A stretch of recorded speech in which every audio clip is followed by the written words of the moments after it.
Hola, cordial saludo para todos. Bienvenidos a esta sección de enfoques clásicos de la psicología. El día de hoy estaremos hablando del psicoanálisis y contaremos con la presencia de 5 especialistas en cada una de las teorías. Claudia Andrea Teortúa con Sigmund Freud, padre del psicoanálisis y fundador de la escuela psicoanalítica. Elizabeth Cañas con Carl Gustav Jung, conocido por su teoría de los arqueotipos y la psicología analítica. Jason Schneider Fernández con Melanie Klein, pionera en la psicoanalítica infantil y desarrolladora de la teoría de las relaciones objetales. María Camila Orozco, Margaret Manner, reconocida por sus contribuciones a la teoría del desarrollo psicológico infantil. Así es, Claudia, gracias por esta presentación. Ahora en el programa vamos a presentar la teoría de Sigmund Freud, el padre del psicoanálisis y fundador de la escuela psicoanalítica. Y para ello contamos con nuestra querida compañera Claudia Andrea Teortúa Arenas. Bienvenida. Hola, qué placer estar el día de hoy hablando de esta teoría tan importante como es el psicoanálisis, que surgió entre 1885 y 1899 aproximadamente. El doctor Sigmund Freud, médico neurólogo, considerado el padre del psicoanálisis y una de las mayores figuras intelectuales del siglo XX, inicia su investigación a partir del sufrimiento mental de sus pacientes, que en aquella época se les hacía poco o ningún caso. Freud fue el primero en interesarse por escuchar a sus pacientes. Se interesó en su historia personal, su biografía, su infancia y, como él lo decía en su novela familiar, término que usó para dar a entender lo importante que eran las fantasías que cada uno en su realidad experimentaba. Es aquí donde el doctor Freud comienza a escuchar sus pacientes sin prejuicios ni connotaciones morales, a lo que le llama asociación libre, lo cual les permitía a los pacientes expresarse de manera abierta. Vio la importancia de comprender y de realizar una alianza entre paciente y terapeuta, lo que genera lazos de confianza. Y comenzó a interpretar o a realizar hipótesis sobre lo que le sucede al paciente y concatenarlas con sus razones más profundas. En sus teorías propone el conflicto psíquico, es decir, los síntomas que experimentan los pacientes se debe a emociones y situaciones experimentadas que aún no han sido adecuadamente procesadas por el individuo, así como las resistencias, que son dificultades que el paciente encuentra para asociar libremente, recordar, etc., a lo que más adelante le denominaría represión. Asimismo, comprende cómo los pacientes usan lo que él denominó mecanismos de defensas, que son sistemas que la mente usa de modo automático para bajar los niveles de tensión emocional, como la regresión, la negación, la represión, el aislamiento, entre otros. Y una cosa muy importante, teorizó la noción del inconsciente, donde se pueden almacenar recuerdos e información desde la infancia, sin darnos cuenta, y cómo estas experiencias pasadas influyen en nuestro comportamiento. Así divide la mente operativa en 3 niveles: en el nivel inconsciente o el ello, el nivel preconsciente, que opera el superego o el superyo, y el consciente, donde opera el ego o el yo. Estos 3 sistemas establecen ciertos enlaces entre sí y nos permite relacionarnos con el entorno en el que vivimos. En resumen, el psicoanálisis es un método que busca hacer accesibles los significados inconscientes de las manifestaciones, es decir, las palabras, los actos o los sueños, mediante la interpretación de las asociaciones libres de las personas. Muchas veces estas manifestaciones se representan como trastornos neuróticos, y es ahí donde el método psicoanalítico entra a ser terapéutico. La teoría del desarrollo psicosexual de Freud afirma que a medida que crecemos pasamos por 5 fases críticas. Nuestro impulso sexual, al que Freud llamó líbido, se concentra en una zona erógena diferente en cada fase. Las fases se denominan etapa oral, anal, fálica, latente y genital. Como podemos ver, las aportaciones del Dr. Sigmund Freud son fundamentales tanto para la psicología como para la teoría del psicoanálisis. Continuamos con nuestra segunda invitada, Elizabeth Cañas Duque, quien nos explicará la teoría de la psicología analítica, abordará el concepto del inconsciente colectivo, los arquetipos y el proceso de individuación de Carl Gustav Jung. Bienvenida. Saludo cordial. Mi nombre es Elizabeth Cañas Duque y hoy les voy a hablar del médico psiquiatra alemán Carl Gustav Jung. Nació el 26 de julio de 1875.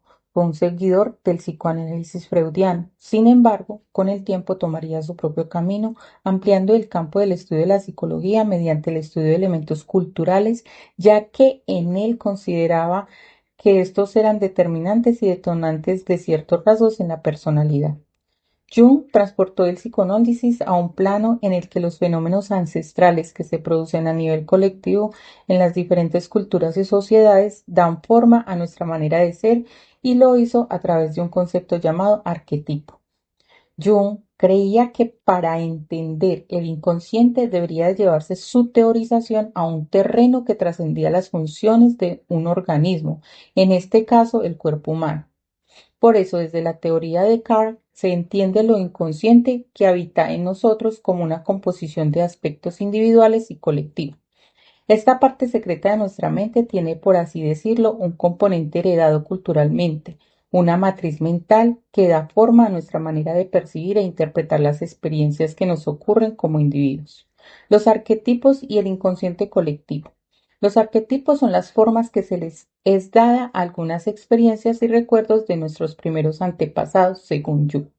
Esto implica que no nos desarrollamos de manera aislada al resto de la sociedad, sino que el contexto cultural nos influye en lo más íntimo, transmitiéndonos esquemas de pensamiento y experimentación de la realidad que nos son heredados. Sin embargo, si centramos la mirada en el individuo, los arquetipos pasan a ser patrones emocionales y de conducta que tallan nuestra manera de procesar sensaciones, imágenes, percepciones como un todo con sentido. Jung señala que todas las sociedades humanas piensan y actúan a partir de una base cognitiva y emocional, que no dependen de las experiencias propias de cada persona y sus diferencias individuales que le vienen de nacimiento. De este modo, la propia existencia de los arquetipos sería una evidencia de que existe un inconsciente colectivo que actúa sobre los individuos, a la vez lo hace la parte del inconsciente que es personal. Los arquetipos de Jung son de alguna forma patrones de imágenes, símbolos recurrentes que aparecen bajo diferentes formas en todas las culturas y que tienen un vertiente que se hereda de generación en generación. Jung creía que la personalidad estaba contenida por 3 componentes principales: el ego, el inconsciente personal y el inconsciente colectivo. Jung también identificó 4 funciones psicológicas básicas: pensamientos, sentimientos, sensaciones e intuición. Estas funciones se combinan para formar 8 tipos de personalidad diferentes, cada uno con su propio conjunto de fortalezas. Individuación, otro concepto clave en la teoría de la individuación, o el proceso del desarrollo personal que lleva a la integración y armonización de las diferentes partes de la personalidad. Su proceso continuo de desarrollo personal y espiritual, a través del cual una persona se convierte en un ser aún más auténtico. Por definición, dice Jung, estas imágenes son universales y pueden ser reconocidas tanto en manifestaciones culturales de distintas sociedades como en el habla, el comportamiento de las personas y, por supuesto, en sus sueños. Esto significa que pueden localizarse y aislarse en todo tipo de productos del ser humano, ya que la cultura afecta a todo lo que hacemos, incluso sin darnos cuenta. Expliquemos algunos arquetipos. El animus y el ánima. El animus es el vertiente masculino de la personalidad femenina y el ánima es el arquetipo del femenino en la mente del hombre. Ambas están relacionadas con las ideas que se han asociado a los roles de género. La madre. Para Jung, el arquetipo de la madre nos permite detectar conductas e imágenes relacionadas con la maternidad, tal y como han ido experimentando nuestros ancestros. La sombra, al contrario de lo que pasa con la persona, representa todo aquello de nosotros mismos que queremos que permanezca en secreto porque moralmente es reprobable o porque es demasiado íntimo. La persona, el arquetipo, representa la vertiente de nosotros mismos que queremos compartir con los demás, es decir, nuestra imagen pública. Muchas gracias. Ahora damos paso al tercer invitado, Jason Snyder Fernández, quien abordará la perspectiva de Melanie Klein, pionera en la psicoanalítica infantil, desarrolladora de la teoría de las relaciones objetales, donde resalta la importancia de la relación madre-hijo y describe los conceptos de la posición depresiva y la posición paranoide-esquizoide. Bienvenido. Hola y bienvenidos a nuestro nuevo podcast de psicología. Hoy exploraremos la teoría psicoanalítica de Melanie Klein sobre las relaciones objetales, que se centra en cómo los bebés se relacionan con su entorno y cómo esto influye en su desarrollo emocional y psicológico. Según Klein, los bebés nacen con una necesidad inherente de relacionarse con objetos externos, lo que sentará las bases de nuestra estructura psicológica. Esta necesidad se desarrolla a través de 4 etapas clave que marcan la evolución de nuestras relaciones objetales. En primer lugar, el bebé experimenta el objeto parcial, donde el seno se percibe como un objeto bueno o malo. Posteriormente, surge el objeto total, en el que la madre se presenta como una persona completa. Sin embargo, en la posición esquizo-paranoide, la madre se fragmenta en un objeto bueno y un objeto malo, generando una visión parcial y polarizada. Finalmente, en la posición depresiva, el bebé logra integrar objetos buenos y malos, estableciendo una visión más matizada y completa de las relaciones. Estas 4 etapas son fundamentales para comprender cómo se forma nuestra estructura psicológica y cómo influye en nuestras relaciones futuras. Para profundizar en la comprensión de las relaciones objetales, Melanie Klein recurrió a una variedad de métodos innovadores. Nombraré algunos de los más destacados. Primero, la observación del juego. Klein descubrió que los juguetes se convertían en representaciones simbólicas de las relaciones internas de los niños. Al analizar cómo jugaban, pudo entender mejor cómo procesaban sus emociones y conflictos. Llevando esta idea un paso más allá, Klein desarrolló la técnica del juego. Esta herramienta permite a los niños expresar sus conflictos inconscientes de manera segura y espontánea, ofreciendo una ventana única a su mundo interno. Finalmente, Klein también se valió del análisis de dibujos y creaciones artísticas. Al estudiar las producciones artísticas de los niños, pudo comprender mejor su mundo interno y los conflictos que enfrentaban. Gracias a estos métodos innovadores, Melanie Klein pudo identificar patrones y procesos clave en el desarrollo emocional y psicológico de los niños. Sus descubrimientos revolucionarios sentaron las bases para una comprensión más profunda de la psicología infantil. Entre sus aportes más significativos destacan la importancia de la primera infancia, un periodo crítico en el que se establecen las bases de nuestra estructura psicológica, el concepto de relaciones objetales, que nos ayuda a entender cómo los niños perciben y experimentan sus relaciones con los demás, las posiciones esquizoparanoide y depresiva, que describen los estados emocionales y psicológicos que los niños experimentan durante su desarrollo. El papel fundamental de la envidia y la gratitud en la formación de nuestras relaciones objetales y finalmente el concepto de identificación proyectiva, que nos muestra cómo los niños atribuyen sus propios sentimientos y pensamientos a los demás. En resumen, la teoría de Melanie Klein sobre las relaciones objetales nos ayuda a comprender cómo los bebés se relacionan con su entorno y cómo esto influye en su desarrollo emocional y psicológico.